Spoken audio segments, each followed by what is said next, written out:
این ست لگو فقط 6 تا قطعه است، اما ساختن کاملش 290 سال طول میکشه. تیشرت رو هدیه گرفتم.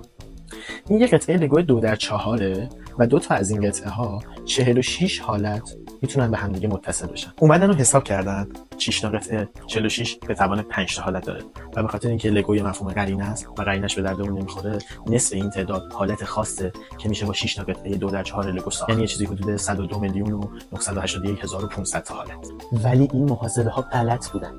وقتی میگیم 2 تا قطعه لگو 46 حالت داره و اینو به توان 5 میرسونیم، فقط داریم حالتی رو حساب میکنیم که هر قطعه لگو دقیقاً یه دونه بالاتر از قبلی قرار بگیره. اما خب درباره این حالت چی؟ این 2 تا قطعه لگو از اون 46 حالت پیروی نکردن. یه دانشمندی به اسم سورن ایندرز متوجه این مسئله شد و یه برنامه کامپیوتری نوشت که همه حالتهای واقعی رو حساب کنه. 915,063,675 حالت. این خیلی از قبلی بیشتره. اگه هر 10 ثانیه یه حالت جدید به این 6 تا قطعه لگو توی دستتون بدین، 290 سال طول میکشه که همه حالت‌ها رو ساخته باشین.